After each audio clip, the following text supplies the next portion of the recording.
The Mercedes swerved through Shanghai traffic as Wei Chen's world was collapsing. Her phone buzzed with another panicked message.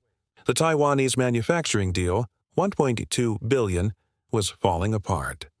"Turn left here," she snapped in Mandarin, not even looking up from her screen. Marcus Thompson adjusted his cap and smoothly changed lanes. 3 years driving for Chen Industries. 3 years of invisible service. 3 years of swallowing every insult. Wei's voice grew shrill as she argued with her Beijing office. "I don't care about language barriers. Find me a Cantonese interpreter now."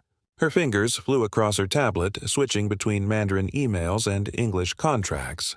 The Taiwanese partners were insulted. Her Hong Kong investors were threatening to pull out. Everything she'd built was crumbling. Marcus's eyes flicked to the rearview mirror, catching fragments of her panic. Technical patents. Cultural misunderstandings. A supplier in Guangzhou who felt disrespected. Useless. Wei hissed at her phone, throwing it onto the passenger seat. She finally looked up and caught Marcus watching her in the mirror. Her face twisted with irritation. "Stop staring at me," she snapped. "Eyes on the road. You're here to drive, not to listen to my business. Remember your place. You're the help, not a consultant." Marcus's jaw tightened, but he said nothing, just like he'd said nothing 100 times before. What Wei Chen didn't know. Her help held a PhD from Yale, had mediated disputes between nations, spoke 9 languages fluently, and was about to save everything she was losing. "Driver," she barked, "take me to the airport. I need to fly to Taipei personally to fix this disaster." Marcus's hands gripped the wheel. 12 years of diplomatic service. 9 languages. A lifetime of being invisible. "Ms. Chen," he said quietly. "Perhaps I can help." Wei's head whipped around. "What did you say?" "I said perhaps I can help with your language problem." Marcus kept his voice steady, professional. Wei stared at him like he'd grown a second head. "You? Help with billion-dollar international negotiations?" Her laugh was sharp, mocking. "You drive a car. This is business you couldn't possibly understand." "I understand more than you think, ma'am." "Really?" Wei's tone turned icy. "Tell me, driver, what do you know about Taiwanese business protocols? About Cantonese contractual terminology? About quite a bit, actually," Marcus interrupted gently. "What languages do you need?" Wei's mouth opened, then closed. The sheer audacity. But desperation clawed at her throat, making her answer despite herself. "Cantonese. Taiwanese Hokkien. The Guangzhou supplier speaks only Hakka dialect." She waved her hand dismissively. "And our Hong Kong partners insist on traditional Cantonese with British business terminology," Marcus finished calmly. "They also expect formal gift protocols and seating arrangements based on company founding dates, not revenue." The car fell completely silent except for the hum of the engine. Wei's eyes narrowed. "How could you possibly know that?" "Experience." Another call buzzed violently in her hand. Wei grabbed the phone like a lifeline. "Chen Industries." Her face drained of color as she listened. No, please, we can explain." She covered the phone, her voice dropping to a desperate whisper. "They're canceling. Right now. The Taiwanese board is pulling out because nobody can properly explain our patent protections in their language." Her hand trembled as she stared at Marcus in the mirror. 3 years. 3 years this man had been invisible to her. A uniform. A service. Nothing more. The phone kept ringing in her palm. Pride warred with desperation. Her company's survival hung in the balance. "May I?" Marcus extended his hand through the partition opening. Wei Chen, CEO of a $300 million company, handed her phone to her driver. "This is Marcus Thompson from Chen Industries," he answered smoothly in perfect Mandarin, his voice completely transformed. "I apologize for keeping you waiting. Regarding the patent protection concerns, please allow me to explain in detail." Wei's breath caught in her throat. Perfect Mandarin. Formal business register. Exact cultural courtesy phrases she'd struggled for years to master. The voice on the other end, angry, aggressive just seconds before, softened noticeably. They responded in rapid, Taiwanese-accented Mandarin, technical jargon flying fast. Marcus listened with complete focus, occasionally nodding. Then he switched seamlessly to Cantonese, explaining complex intellectual property frameworks. Then Hakka dialect for clarification. Back to Mandarin. He was discussing her company's most sensitive information, patents worth millions, in languages she could barely follow. Wei watched his reflection, mesmerized. His entire posture had changed. Shoulders back, chin raised. The careful deference was gone, replaced by quiet, commanding authority. This wasn't her driver anymore. "There's been a serious cultural misunderstanding," Marcus said to Wei, covering the phone professionally. "Your legal team used direct, confrontational language in the preliminary contracts. In Taiwanese business culture, that's read as profound disrespect to their family legacy." What kind of misunderstanding? Wei's heart hammered against her ribs, the kind that destroys billion-dollar partnerships. His tone was matter-of-fact, not accusatory. He returned to the call. For 20 minutes, Marcus mediated. His tone shifted, apologetic, respectful, using formal phrases that seemed to have immediate, almost magical effect. The tension on the other end dissolved like sugar in hot tea. When he finally handed the phone back, Wei stared at it like it might explode. "They'll meet tomorrow morning. 9 a.m., your office." Marcus navigated smoothly through traffic, his voice calm. "The deal is back on track. But you'll need to prepare very carefully." Wei's voice came out as a whisper. "Who are you?" Marcus pulled into Chen Industries' parking garage. The familiar concrete walls suddenly felt alien, strange. "Someone who needed work 3 years ago," he said quietly, parking in her reserved spot. "And someone who still believes in second chances." He turned off the engine. In the sudden silence, Wei could hear her own pulse thundering. "Marcus." She used his first name for the first time in 36 months. "I need to know everything." He met her eyes in the rearview mirror. For a long moment, the partition between them felt like more than just glass. It felt like 3 years of willful blindness. "PhD in International Relations from Yale," he began, his voice carrying no bitterness, just quiet fact. "Master's in Applied Linguistics from Georgetown.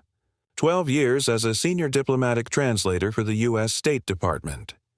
Each credential hit Wei like a physical slap.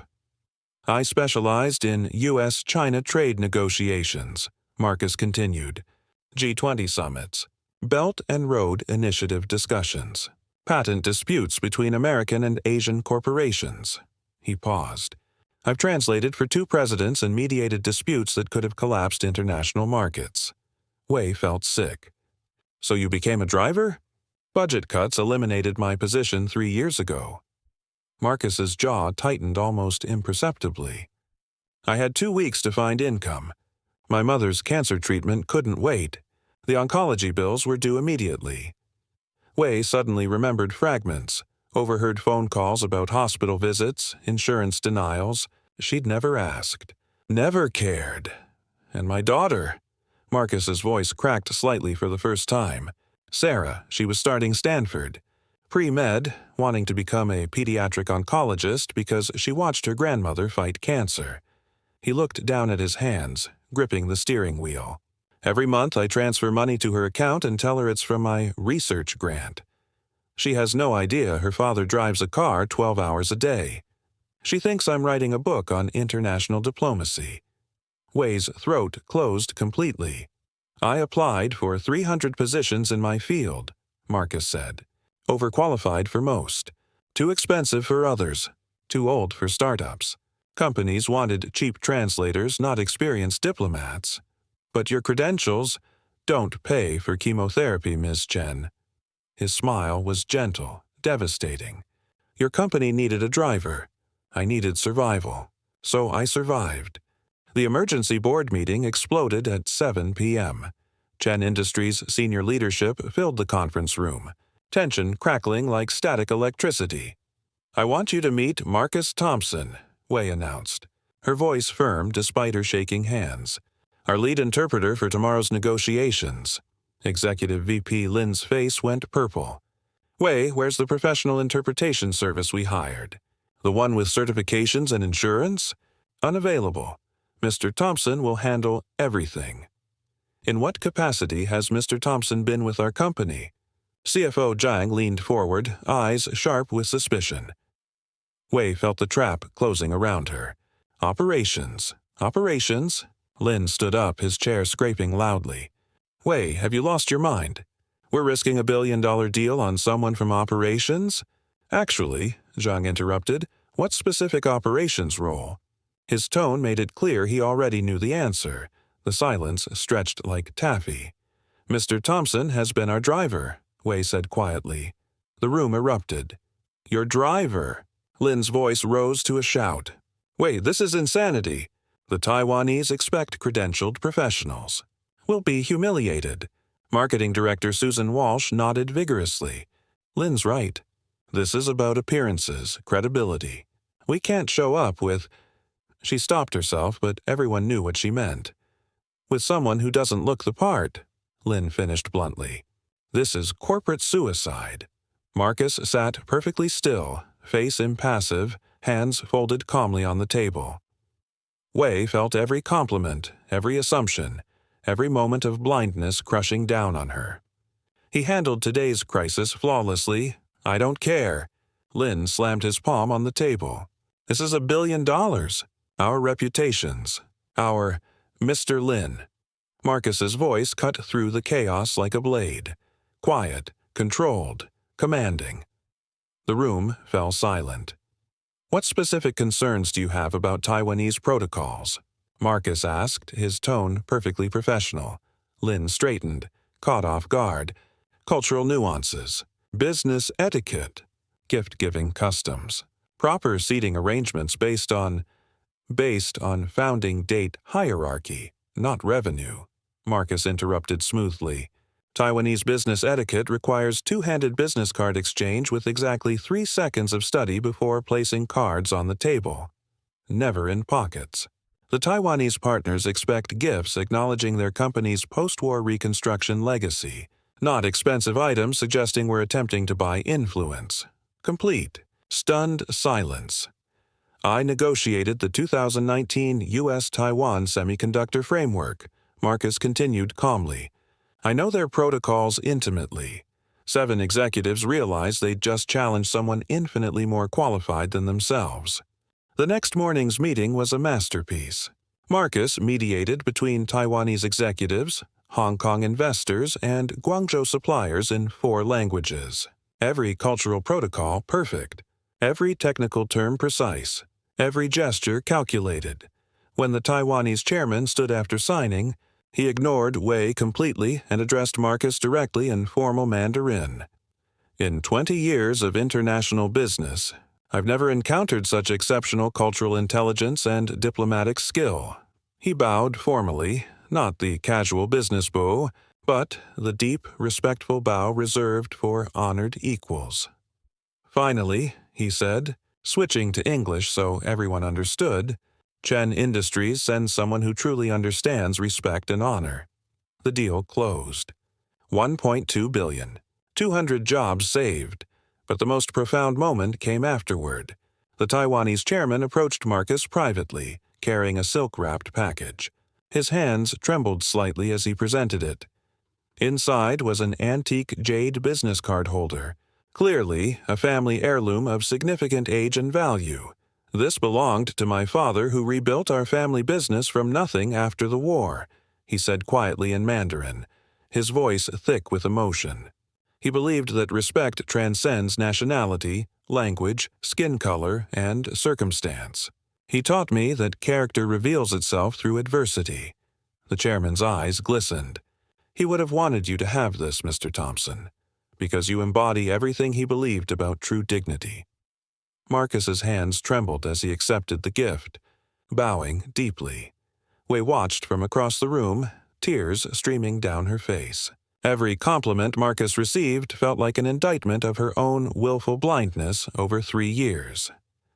In 15 years of corporate leadership, she had never witnessed such genuine, profound respect between professionals, and she had almost missed it entirely. 6 months later, Marcus's corner office hummed with international activity. 3 monitors displayed live feeds from Taipei, Mumbai, and Berlin. His Cultural Intelligence Division had prevented diplomatic disasters and closed deals worth $600 million. But the transformation went deeper. Wei had launched the Hidden Talent Initiative. 75 companies joined. Hundreds of displaced professionals, former professors driving Uber, engineers stocking shelves, linguists cleaning offices, found positions matching their true expertise. Marcus's phone rang constantly. Our janitor just solved an engineering problem our team couldn't crack. She has a PhD from Tsinghua University. How do we handle this? His answer never changed. Start by apologizing. Then start by listening. One morning, Wei found Marcus already on his 4th call at 6 a.m., speaking rapid Korean. When he hung up, he smiled. A mother in Detroit sent her son's resume. MIT graduate working fast food for 3 years. 0 interviews because people see his current job, not his potential. His voice grew heavy. He starts in our Seoul office next month. That evening, Marcus turned to face the documentary camera capturing their story. Right now, he said, his voice carrying quiet intensity. Someone is serving your coffee who speaks 5 languages. Someone is driving your car who has an engineering degree. Someone is cleaning your office who negotiated international treaties. He stepped closer. Tomorrow morning, ask yourself, what talents am I refusing to see? What potential am I dismissing because of a uniform, a job title, an assumption? Find one person this week whose role doesn't match their potential. Really talk to them. Ask about their background, their dreams, their hidden skills. Then do something. Wei joined him. Talent doesn't announce itself with credentials. Worth isn't determined by paychecks. Character reveals itself through how we treat people when they can't benefit us. Marcus looked directly into the camera. Everyone deserves to be seen for who they really are, including the person you've been ignoring. Subscribe if you believe talent exists everywhere. Share if you think everyone deserves a second chance. Comment about a time you discovered hidden brilliance. He paused, his expression intense. Because the person you're overlooking today might save your company tomorrow. Look beyond the uniform. See the human being. That's where you'll find greatness.